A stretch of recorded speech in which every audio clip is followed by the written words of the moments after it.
नमस्कार दोस्तों, कैसे आप सब लोग। उम्मीद करती हूँ आप सभी लोग अच्छे होंगे, मैं भी अच्छी। चलिए आज हम लोग बात करेंगे वैदिक काल के बारे में। हम लोगों ने प्रागैतिहासिक चित्रकला के बारे में बात करी थी, कैसे कैसे प्रागैतिहासिक चित्रकला के साक्ष्य प्राप्त हुए और कहाँ कहाँ से हमने इसको डिवाइड किया हुआ था, जो मैंने आपको बताया था। पहले हम लोगों ने बात की थी स्टोन एज की, पाषाण काल की, ठीक है। इसके बाद बात की थी सिंधु घाटी सभ्यता की। आज हम लोग बात करेंगे वैदिक काल की, जिसे जो है लौह काल भी बोला जाता है। क्यों बोला जाता है मैं वो आपको अभी लास्ट में वीडियो में बताऊंगी, तो मेरे वीडियो को लास्ट तक देखना ना भूलें, अंत तक बने रहिए, ठीक है गाइस। अब हम लोग बात करेंगे वैदिक काल के बारे में या वैदिक सभ्यता के बारे में। तो वैदिक सभ्यता जो है उसको दो भागों में डिवाइड किया गया है। एक है ऋग वैदिक काल, दूसरा है उत्तर वैदिक काल। इसका टाइम पीरियड कितना है? 1500 से 1000 ईसा पूर्व, और इसका उत्तर वैदिक काल का है 1000 से 600 ईसा पूर्व, ठीक है गाइस। यह तो टाइम पीरियड की बात हो गई। अब बात करते हैं सिंधु सभ्यता के पतन के पश्चात जो सभ्यता प्रकाश में आई, उसे हम क्या कहते हैं? उसे हम बोलते हैं वैदिक सभ्यता, ठीक है गाइस। क्या बोलते हैं? वैदिक काल या वैदिक सभ्यता के नाम से जानते हैं। इस सिंधु सभ्यता के विपरीत, यानी सिंधु सभ्यता जो थी नगरीय सभ्यता थी, ठीक है, उसके विपरीत जो वैदिक सभ्यता है वह कैसी है? वह मूलतः ग्रामीण सभ्यता थी। वैदिक सभ्यता एवं संस्कृत के वाहक आर्य थे, जो कि मध्य एशिया से आए हुए थे। उनकी जो भाषा थी वह कैसी थी? वह थी संस्कृत। वैदिक सभ्यता में जो आर्य के बारे में जानकारी प्राप्त होती है, वह कहाँ से आए हुए थे या वह कहाँ बसे हुए थे? वह पंजाब और अफगानिस्तान में बसे हुए थे। और उनकी अगर भाषा की बात करें हम लोग, तो वह कैसी थी? उनकी भाषा जो थी वह संस्कृत कैसी भाषा थी? क्या है? आर्यों की भाषा कैसी थी? उनकी भाषा जो थी वह संस्कृत भाषा थी। आर्यों का मुख्य व्यवसाय क्या था? वह था कृषिकार और पशुपालन। पशु की बात करें तो वह था घोड़ा, और सर्वाधिक प्रिय जो देवता थे वह थे इंद्र, ठीक है। क्या थे? वह थे इंद्र। इस समय जो उस समय के हमें साक्ष्य मिलते हैं, या उस समय के जो भवन थे उनका निर्माण कैसे किया गया था? उस समय के भवनों का निर्माण जो है वह कच्ची ईंटों से और लकड़ियों से किया गया था, जो कि स्थायी नहीं थे, ठीक है। कैसे नहीं थे? बहुत ही ज्यादा स्ट्रांग नहीं थे, स्थायी नहीं थे। उस टाइम पे चित्रकला आर्यों के द्वारा बनाई हुई थी। उन्होंने क्या किया था? जो भवन बनाए थे उन्हें प्लास्टर से लेप करके उसके ऊपर भित्ति चित्र और चित्रकारी करी थी, लेकिन क्योंकि उनके भवन जो थे वह स्थायी नहीं थे, इसीलिए हमें जो जानकारी वहां से प्राप्त होती है, वैदिक काल की जो भी जानकारी प्राप्त होती है वह कहाँ से मिलती है? वह जानकारी कैसे मिलती है? वह साहित्यिक जानकारी हमें प्राप्त होती है, या वेदों से हमें उसके बारे में जानकारी प्राप्त होती है। हमारे भारत का अगर हम बात करें कि भारत का सर्व प्राचीन ग्रंथ कौन सा है, तो वह है वेद। और वेद के जो संकलन करता है वह है महर्षि कृष्ण द्वैपायन, महर्षि कृष्ण द्वैपायन वेद व्यास। कौन है? द्वैपायन वेद व्यास, ठीक है गाइस। इसके बाद बात करते हैं कि वेद कितने प्रकार के हैं। 4 वेद होते हैं, ऋग्वेद, यजुर्वेद, सामवेद और अथर्ववेद, ठीक है। 4 वेद हैं, जिसमें से सबसे पुराने वेद की बात करते हैं हम लोग, तो वह क्या है? वह है ऋग्वेद। ऋग्वेद में के अंदर क्या है? तो इसमें ऋचाओं के क्रमबद्ध ज्ञान, ऋचाएं इन द सेंस मंत्र, ऋचाओं के क्रमबद्ध ज्ञान के संग्रह को ऋग्वेद कहा जाता है। इसमें 10 मंडल, 1028 सूक्त एवं 10,462 ऋचाएं हैं, ठीक है गाइस। ऋग्वेद जो है वह विश्वामित्र द्वारा रचित है, और इसमें जो गायत्री मंत्र है वह ऋग्वेद के 3रे मंडल में है, ठीक है गाइस। कहाँ पर है? ऋग्वेद जो गायत्री मंत्र है वह ऋग्वेद के 3रे मंडल में है। अब हम लोग बात करेंगे यजुर्वेद के बारे में। यजुर्वेद के जो बारे में हम लोग बात करेंगे, तो इसमें क्या मिलता है? यजुर्वेद में जो यज्ञ होते हैं उनके नियमों के बारे में जानकारी प्राप्त होती है, यानी कि उसका जो विधि विधान होता है उसकी संपूर्ण जानकारी हमें कहाँ मिलती है? यजुर्वेद में प्राप्त होती है। यह एक ऐसा वेद है जो गद्य एवं पद्य दोनों में ही है, ठीक है, दोनों में ही प्राप्त होता है।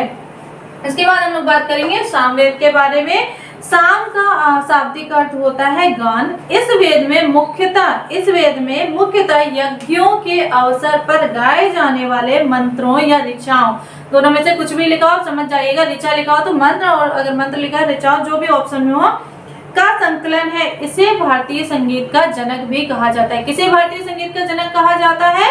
सामवेद को। अब हम लोग बात करेंगे अथर्ववेद के बारे में। अथर्ववेद जो है वह अथर्व ऋषि द्वारा रचित है। इस वेद में कुल 731 मंत्र तथा लगभग 6000 गद्य हैं। क्या है? 731 मंत्र हैं तथा लगभग 6000 पद है। ऐतिहासिक दृष्टि से अथर्ववेद का महत्व इस बात में है कि इसमें सामान्य मनुष्यों के विचारों एवं अंधविश्वासों का विवरण मिलता है। यानी जो सामान्य मनुष्य है उसके जीवन से रिलेटेड चीजें, चाहे वो उसके दैनिक जीवन से रिलेटेड हो, चाहे अंधविश्वास से रिलेटेड हो, या जो भी उसके विचार है उसका सारी जानकारी हमें कहाँ से प्राप्त होती है, वह अथर्ववेद से प्राप्त होती है। सबसे प्राचीन वेद कौन सा है गाइस? ऋग्वेद। और अगर सबसे लास्ट वाले वेद की बात करें हम लोग तो कौन सा है? वह है अथर्ववेद। ठीक है। और वेद सभ्यता कब आई थी ये मैंने आपको बताया कि सिंधु घाटी सभ्यता के पतन के पश्चात जो सभ्यता प्रकाश में आई थी वह थी वैदिक सभ्यता, जिसमें आर्यों का उल्लेख मिलता है। ठीक है गाइस, मैंने आर्यों के बारे में आपको जानकारी दे दी कि वह जो वैदिक सभ्यता थी पूर्णतः ग्रामीण थी। आर्य सर्वप्रथम कहाँ पर रहे थे? पंजाब एवं अफगानिस्तान में। उनके जो प्रिय अगर पशु की बात करें तो वह था घोड़ा और ठीक है गाइस, इतनी बात क्लियर हो गई। आई होप आपको वीडियो समझ में आ रहा होगा। अब मैं बात करती हूँ जो मैंने आपको बताया था कि वैदिक काल को और किस नाम से जाना जाता है, तो लौह काल के नाम से भी जाना जाता है। और किस नाम से? लौह काल से। क्यों?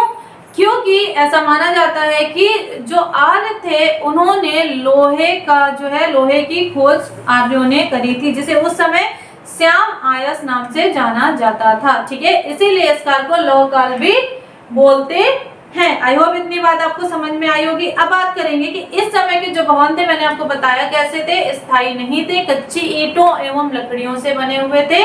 इसीलिए उस समय की जो चित्रकारी के साक्ष्य है वह हमें जो भवनों या कच्ची ईंटों से बने हुए थे उनसे नहीं मिलता है। कहाँ से साक्ष्य प्राप्त होते हैं उस टाइम की चित्रकारी के? हमें वह प्राप्त होते हैं साहित्यिक साक्ष्य। कैसे प्राप्त होते हैं? साहित्यिक साक्ष्य प्राप्त होते हैं। ठीक है गाइस, इसी कारण इस जो है इस समय की चित्रकला का अध्ययन करने के लिए वैदिक साहित्य तथा प्राचीन बौद्ध साहित्य का प्रमुख स्रोत के रूप में जाना जाता है। यानी उस काल की अगर हम बात करें तो कहाँ से मिलेंगे? वैदिक साहित्यों के द्वारा मिल जाएंगे, और नहीं तो क्या मिले? कहाँ से मिलेंगे? बौद्ध साहित्य जो है कुछ पुराने, वहां से इनके वैदिक काल के स्रोत जो है प्राप्त होते हैं। ठीक है गाइस, इतनी बात समझ में आई। ऋग्वेद जो है, ऋग्वेद का प्राचीनतम मंत्र जो है संहिता की एक ऋचा में चमड़े पर बने अग्नि देवता का चित्र उल्लेख आया है। और यह क्वेश्चन बहुत पूछा जाता है कि जो चमड़े पर बने अग्नि देवता का चित्र है उसका उल्लेख कहाँ मिलता है? तो ऋग्वेद में मिलता है, याद रखिएगा। ठीक है गाइस, कहाँ मिलता है? ऋग्वेद में मिलता है।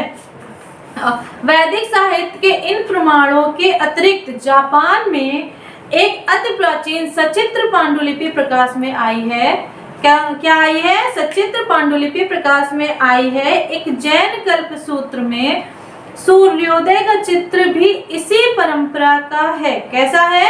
इसी परंपरा इन द सेंस वैदिक सभ्यता का है। इस गुप्तकालीन या एक गुप्तकालीन जो है उत्कीर्ण चित्र में इंद्र एवं वृत्तासुर का युद्ध अंकित है। इंद्र एवं वृत्तासुर का युद्ध अंकित है। यह भी वैदिक काल की परंपरा को सिद्ध करता है। ठीक है गाइस, यह भी क्या करता है? वैदिक काल की परंपरा को सिद्ध करता है। समग्र रूप से आर्यों की जो कला थी वह कैसी थी? प्रतीकात्मक थी। कैसी थी? प्रतीकात्मक थी, यानी प्रतीक से रिलेटेड थी। क्योंकि कहीं चमड़े पर इंद्र देवता के बारे में बात करी जा रही है तो कहीं पर कल्प सूत्र की बात करी जा रही है। जो भी साक्ष्य मिले हैं वह प्रतीकात्मक थे, साहित्यों के द्वारा प्राप्त हुए हैं। तो यह बात थी वैदिक काल के बारे में। आई होप आपको वीडियो समझ में आया होगा। इससे ज्यादातर जो क्वेश्चन पूछे जाते हैं वह यही पूछे जाते हैं कि वेद कितने होते हैं, या गायत्री मंत्र का उल्लेख किसमें है, या जो चमड़े पर अग्नि देवता का उल्लेख है वह कौन से वेद में मिला है, तो ऋग्वेद में मिला है। या आर्यों के बारे में जानकारी पूछ ली जाती है कि आर्य कब आए थे, या आर्य जो है सर्वप्रथम निवास कहाँ किया था, तो पंजाब और अफगानिस्तान में किया था। उनका प्रिय पशु कौन सा था, तो घोड़ा था। प्रिय देवता कौन थे? इंद्र देवता थे। याद रखिएगा, यही सारे क्वेश्चन ज्यादा से ज्यादा पुटअप आते हैं। इससे ज्यादा कोई भी क्वेश्चन वैदिक काल से नहीं आते हैं। आई होप आपको वीडियो समझ में आया होगा। अगर आपको मेरा वीडियो पसंद आया हो तो मेरे चैनल को लाइक शेयर सब्सक्राइब करना ना भूलें, नोटिफिकेशन बटन को प्रेस करना ना भूलें, जिससे कि मेरे हर आने वाले वीडियो की अपडेट आप तक जल्द से जल्द पहुंच जाए। Thank you.